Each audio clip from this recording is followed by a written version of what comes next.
ആദം സന്തതികളൊക്കെ അബദ്ധങ്ങൾ പറ്റുന്നവരാ, തെറ്റുകൾ പറ്റുന്നവരാണ്. നമുക്കറിയാമല്ലോ, ആദ്യ പിതാവായ ആദം നബിക്ക് പോലും അത്തരത്തിലുള്ളൊരു അബദ്ധം പറ്റിയിട്ടുണ്ട് എന്നുള്ളത്.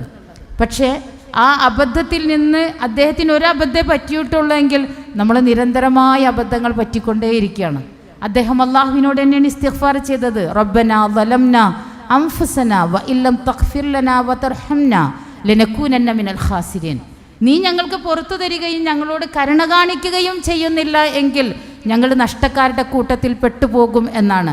നമ്മൾ എത്ര പറയണപ്പോൾ, അള്ളാഹുവെ നീ ഞങ്ങൾക്ക് പുറത്തു തരികയും ഞങ്ങളോട് കരുണ കാണിക്കുകയും ചെയ്യുന്നില്ല എങ്കിൽ ഞങ്ങൾ നഷ്ടക്കാരിൽ പെട്ടുപോകും എന്ന് നമ്മളൊരു എത്ര ആവർത്തി പറയേണ്ടതുണ്ട് എന്നതാണ്. അതുകൊണ്ടാണ് നിങ്ങൾ മാറ്റിവെക്കരുത്, നിങ്ങൾ സമയം അലസമായി കളയരുത്, നിങ്ങൾ പിന്നീടാകാമെന്ന് കരുതരുത്. നിങ്ങൾ ധൃതിപ്പെട്ട് വരണം. എപ്പോൾ വേണമെങ്കിലും നിങ്ങൾ മരിക്കാം, എപ്പോൾ വേണമെങ്കിലും നിങ്ങൾ മരിക്കാം. അങ്ങനെ മരിക്കുന്നതിന് മുമ്പായിട്ട് വസാരിഉ ഇലാ മഗ്ഫിറത്തിൻ മിർ റബ്ബിക്കും, നിങ്ങളുടെ രക്ഷിതാവിങ്കൽ നിന്നുള്ള പാപക്ഷമയിലേക്ക് നിങ്ങൾ ധൃതി പിടിച്ചു വരണമെന്ന്. മരണം തൊണ്ടക്കുഴിയിലെത്തിയിട്ട് അള്ളാഹുവിനോട് ഇസ്തിഗ്ഫാർ ചെയ്താൽ അള്ളാഹു കേൾക്കൂല. പക്ഷെ തൊണ്ടക്കുഴിയിൽ എത്തുന്നതിന് മുമ്പ് വരെ അള്ളാഹു നമുക്ക് സമയം നൽകിയിട്ടുണ്ട്. നമുക്ക് ഇതിനൊക്കെ വിഘാതമായിട്ട് നിൽക്കുന്നത് ഷെയ്ത്താനാണെന്നുണ്ടെങ്കിൽ ഷെയ്ത്താൻ പരലോകത്തെത്തുമ്പോൾ പറയുന്ന ഒരു വസ്തുത വിശുദ്ധ ഖുർആൻ സൂറ ഇബ്രാഹിമിൽ പറയുന്നുണ്ട്. അതെന്താണെന്നറിയോ? വഖാല ഷെയ്ത്താൻ, പിശാച് പറയും, ലമ്മ ഖുദിയൽ അംർ, കാര്യങ്ങളൊക്കെ തീരുമാനിച്ച് കഴിയുമ്പോൾ എന്ന് പറഞ്ഞാൽ സ്വർഗാവകാശികളെ സ്വർഗത്തിലേക്കും നരകാവകാശികളെ നരകത്തിലേക്കൊക്കെ മാറ്റിക്കഴിഞ്ഞിട്ടുണ്ടെങ്കിൽ എല്ലാ കാര്യങ്ങളും ചോദ്യവും ഉത്തരവും വിചാരണയും ഒക്കെ കഴിയുമ്പോൾ ഇബ്ലീസ് പറയുന്നൊരു സംഗതിയുണ്ട്, ഇന്നല്ലാഹ വഅദക്കും വഅദൽ ഹഖ്. ഞാൻ വിചാരിക്കും ഇബ്ലീസിൻ്റെ ഒരു പ്രസംഗമാണ് കേട്ടോ ഇത്. ഇന്നല്ലാഹ വഅദക്കും വഅദൽ ഹഖ്, തീർച്ചയായും അള്ളാഹു നിങ്ങളോട് വാഗ്ദാനം ചെയ്തത് സത്യവാഗ്ദാനമാണ്. വഅദ്തുക്കും, ഞാനും നിങ്ങളോട് വാഗ്ദാനം ചെയ്തു.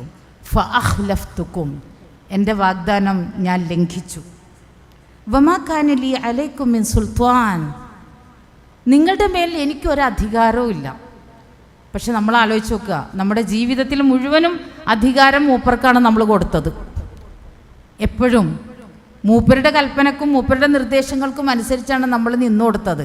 അള്ളാഹുവിൻ്റെ കൽപ്പനകളെ കാറ്റിൽ പറത്തുമ്പോൾ, അള്ളാഹുവിൻ്റെ നിർദ്ദേശങ്ങളെ വിലവെക്കാതിരിക്കുമ്പോൾ, മാതാപിതാക്കളോട് വഴക്കുണ്ടാക്കുമ്പോൾ, മറ്റുള്ളവരെ അനുസരിക്കാതിരിക്കുമ്പോൾ, അധർമ്മങ്ങളിൽ മുഴുകുമ്പോൾ, തന്നിഷ്ടങ്ങളിലും താന്തോന്നിത്തരങ്ങളിലും ജീവിക്കുമ്പോൾ, തെറ്റുകളിലേക്ക് വഴി നടത്തുന്ന കൂട്ടുകാരുടെ പിറകെ കൂടുമ്പോൾ ഒക്കെ ആരെയാണ് നമ്മൾ അനുസരിച്ചത്? ആരെയാണ് സുൽത്താനായി വെച്ചത്? അതുകൊണ്ട് ഞാൻ നിങ്ങളുടെ വമാക്കാനലി അലൈക്കും മിൻ സുൽത്താൻ, നിങ്ങളുടെ അടുക്കൽ എനിക്കൊരു അധികാരവുമില്ല. ഇല്ല അൻ ദഅവ്തുക്കും, ഞാൻ നിങ്ങളെ വിളിച്ചു എന്നത് ശരിയാണ്. ഞാൻ നിങ്ങളെ തെറ്റിലേക്കും എൻ്റെ തന്നിഷ്ടത്തിലേക്കും വിളിച്ചു എന്നത് ശരിയാണ്.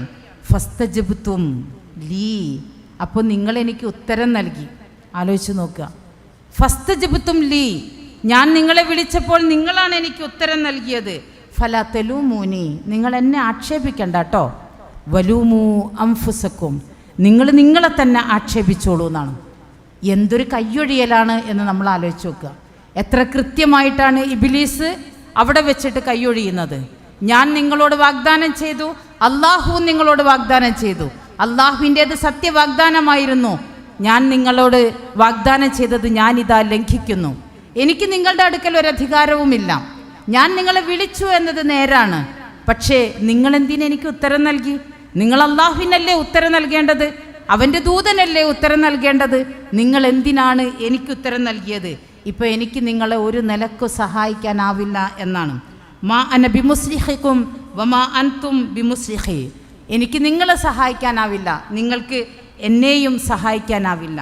ഇന്നി കഫർതു ബിമാ അശ്റക്തുമൂനി മിൻ ഖബൽ, ഇതിനു മുമ്പ് ഞാൻ നിങ്ങളോട് കൂട്ടുകൂടി എന്നത് ഞാനിതാ നിഷേധിക്കുന്നു.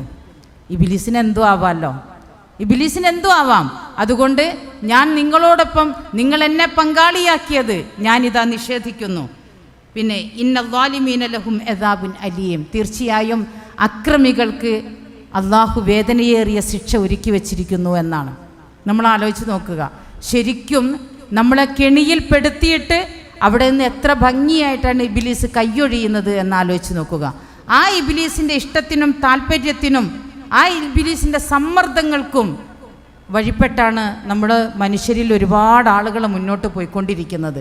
ശരിക്കും നമ്മൾ നമ്മെ തിരിച്ചറിയുകയും ഇത്തരത്തിലുള്ള കെണിയിൽ പെടാതിരിക്കുകയും ചെയ്യുമ്പോൾ മാത്രമാണ് നമുക്ക് പരലോകത്ത് രക്ഷ കിട്ടുന്നത്.